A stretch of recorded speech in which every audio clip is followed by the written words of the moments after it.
Hello everyone, welcome back to my channel. So आज हम पढ़ेंगे कंजंक्शन के हमारे पास थे 3 पार्ट्स जो कि हमने जैसे कि पिछली वीडियो में पढ़े थे। और मैं आपको रिकॉल करा देती हूँ, वो जो 3 पार्ट्स हमने पढ़े थे वो थे coordinate conjunction, subordinating conjunction and coordinating conjunction. These are the two, coordinate and coordinating. Some people get confused, so I tell it again. Okay guys, तो अभी हम पढ़ते हैं और हमें इसके यूजेस पढ़ेंगे आज हम, और उनको हम डेफिनेशन के साथ पढ़ेंगे जो कोऑर्डिनेटिंग कंजंक्शन के यूजेस हैं। तो फर्स्ट हमारे पास है फॉर इट। फॉर का मतलब जो है एक्सप्लेनेशन, वो है इट एक्सप्लेन्स रीज़न और site purpose. As we have example also here, I eat at the cafe every weekend for they serve the best bagels in the town. This is the example. So second we have, and it helps to add one clause or phrase to another similar one. Example is my sister and I look alike. It means that मेरी sister और मैं एक जैसे ही लगते हैं, बहुत ही अच्छे लगते हैं, मतलब हम दोनों बहुत अच्छे लगते हैं। सो तो हमारे पास थर्ड है, nor it is used to add a negative idea to an already existing negative idea. We have example, I don't like apples nor do I like pears. So fourth we have but helps to show a contrast. but जो होता है वो help करता है एक contrast को show करने में। हमारे पास एग्जाम्पल है, I love ice cream but due to flu I could not have it. यानी कि मुझे आइसक्रीम बहुत पसंद है पर फ्लू के कारण मैं उसको नहीं खा पाऊँगा। सो हमारे पास फिफ्थ है और helps to add an alternative to an already existing positive alternative. Thus we have, so example, would you like rice or noodles with your Chinese gravy? Would you like? Comment me below. Did you really like it? So sixth we have yet provides a contrasting idea to an existing logical idea or point. Example we have, I don't like soda yet I think root beer floats are delicious. This also do you think? These two sentences are of food, no? If someone is liking these, please comment me below if you like it. So then we have our seventh, which is so. This is really so. I am saying so. This is so. It is used to indicate or show a result, consequence of an event. यानी कि ये एक event को consequence करने में show करता है, result इसका ये है। एग्जाम्पल है हमारे पास, she could not make it to the meeting so I had to take over. Then we have although means even though or in spite of something. Okay guys, example, he is an honest man although he is not rich. यानी कि वो एक बहुत ही ईमानदार इंसान है भले ही वो गरीब हो। although का हिंदी मीनिंग जो है वो है भले ही। सो दो का मीनिंग हमारे पास है, can often be used to same way as although, however it is more likely to be found in the middle of a sentence than although. Example we have two over here. So I did not drink milk though I do pour milk in my coffee. Pour milk. Though he is poor he is honest. यानी कि वो गरीब है पर वो बहुत ज़्यादा ईमानदार है। हमारे पास ये while refers to the moment something was happening। यानी कि ये एक उस मोमेंट से रेफर करता है जो चीज़ हो रही है या फिर होने वाली है। उसके बाद हमारे पास आता है while का example, you were at school You were at school, the mailman delivered a package. यानी कि जब हम स्कूल में थे तब एक मेलमैन ने एक पैकेज डिलीवर किया था. हमारे पास इसके बाद आता है if.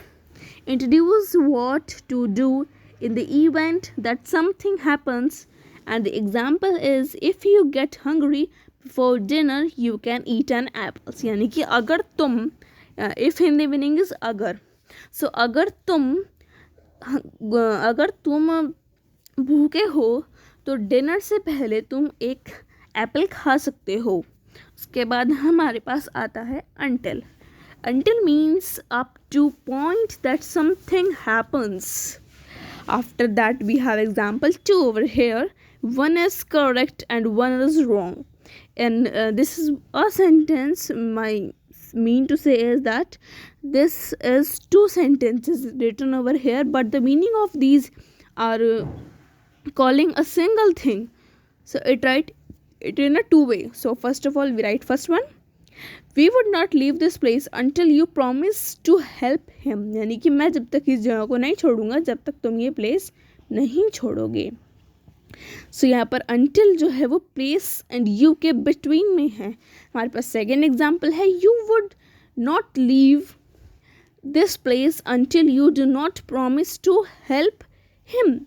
What do you think? Which one is correct? For me, this is correct and this is totally wrong in a way. So I would like to vote for this one.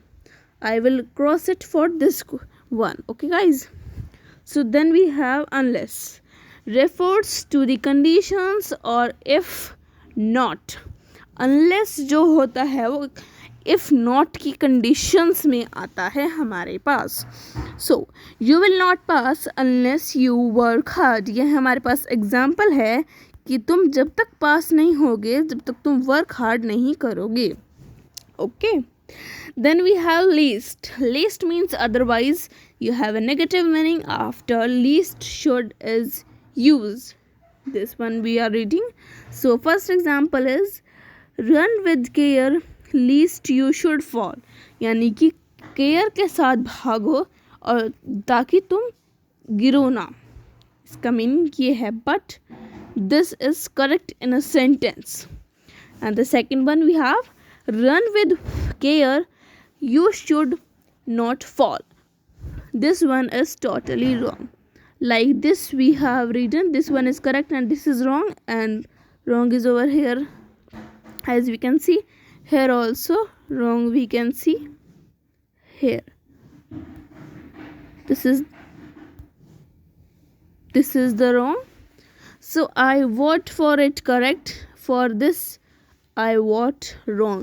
For this I vote correct because this is a correct in a sense, but this could not be correct in a sense. So I vote for this correct and this is wrong. So then we have whether. When expressing a choice between two options, in many cases whether is used along with the conjunction o. I cannot decide whether I want rice or beans. जो हमारे पास weather word है ये हमारे पास 2 choices में आता है, जिसमें हमारे पास केसेस होते हैं वेदर और को यूज़ करने के लिए. यानी कि वेदर एंड और वी यूज़ वेदर और these 2 words we use. Says example over here. I read it.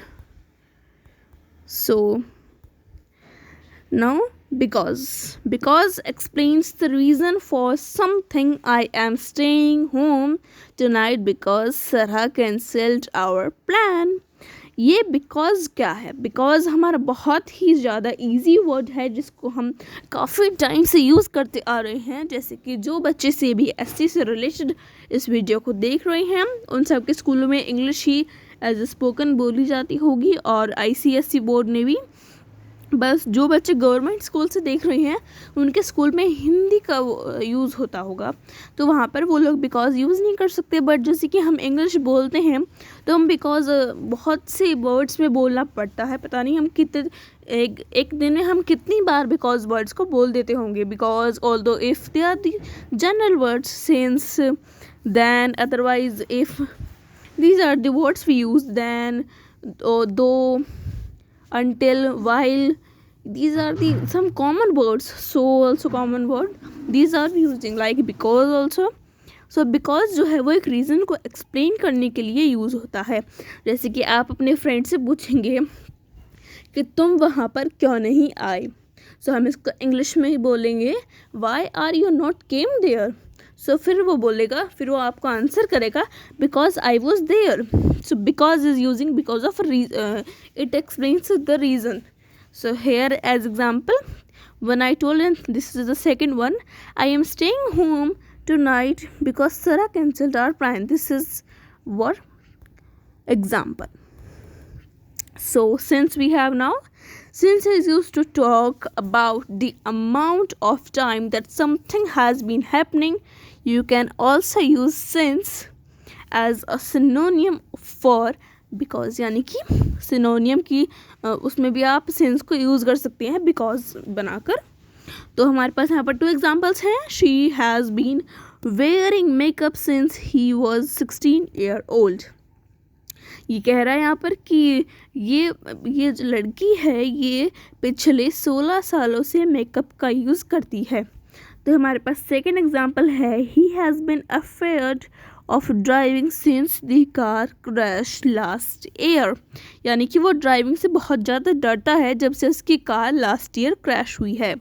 अब हम पढ़ेंगे यहाँ पर then when you are comparing two things, then can be used to introduce the second thing. He is much nicer than his sister. I'd rather eat at a restaurant than at home. यानी कि या तो मैं restaurant में खाना खाऊंगा या फिर मैं घर जाकर खाना खाऊंगा. अदरवाइज मीन्स एल्स और else. And I read it repeatedly because you get confused. Otherwise means else and or else. Work hard, otherwise you will fail. Then however means all the same. Example, he will never succeed however hard he tries. यानी कि वो कभी success नहीं कर पाएगा क्योंकि वो बहुत ज़्यादा हार्ड वर्क मतलब वो कर रहा है हार्ड वर्क. तो इसलिए वो बहुत ही मेहनत के साथ जो कर रहा है, तो इसलिए उसे ये सब सक्सेस जो है वो मिली है. तो अभी ये कुछ एग्जाम्पल्स हैं जो हम एक सेंटेंस में 2 बार भी यूज़ कर सकते हैं. जैसे कि एज है और जिसमें हम एक सेंटेंस में 2 चीज़ों को यूज़ करते हैं. ये उस तरीके के एग्जाम्पल है हमारे पास, जैसे कि as, both and, hardly when, than, no sooner than, such that, so as and rather than. These are the some examples which we use particularly. So example we have now, let's read it. Hardly had he reached the stop when the bus started. यानी कि hardly ने reach किया था stop जब वो बस चली गई थी. जब उसने स्टॉप को रीच किया यानी कि वो पीछे रह गया, वो थोड़ा लेट हो गया होगा इसलिए. कोई बात नहीं, नेक्स्ट पढ़ते हैं. Not only should you mug up for exam but also understand the basic concepts here. So now she is such a beautiful actress that everyone is her fan. यानी कि वो इतनी सुंदर एक्ट्रेस है कि हर कोई उसका फ़ैन है. Now her poetry was not so boring as he had thought. यानी कि उसकी पोइट्री इतनी बोरिंग नहीं है जैसे कि उसके थॉट्स बोरिंग हैं. Now we have a last example and this is the last sentence of this video. He would rather cook at home than go out for dinner. या तो वो घर पर कुक करेगी या फिर वो कहीं बाहर चली जाएगी. तो ये हमारे पास इसके छोटी सी एक PDF है जो मैंने आपको साथ अभी शेयर की है. ये 5 पेजेस की PDF है. अगर किसी को इस PDF में से और अच्छे से लर्न करना है तो आप मेरे ईमेल आईडी पर शेयर कर सकते हो. मैं आपको ईमेल कर दूंगी फिर इसको PDF को. अगर आपको इससे और भी अच्छे से आपको खुद से रीड करना है या फिर आप जस्ट सिंपली और वीडियो को पॉज कर सकते हो और उसके बाद अच्छे से इसको खुद से भी कर सकते हो रीड एक बार। या फिर आप क्या कर सकते हो कि इन वर्ड्स को देखकर आप अपने दिमाग में कोई एग्जाम्पल सोच सकते हो, जैसे कि फर्स्ट वर्ड हमारे पास फोर था, फोर एग्जाम्पल, एंड का example, these are the common words. So, and you may understand from this also. So if you like this video, please like and comment below. And these two foodie words, that's a noodle ones, this fifth one and the sixth one, comment me below. And if you like this video, please like, comment me down below. If you have any type of any query, comment me or email also. You can, my email id in the description box, you can check over there, and I will send you the PDF also if you want, please. And share with your classmates, tuition mates, with your friends. Thank you so much for watching. Bye bye.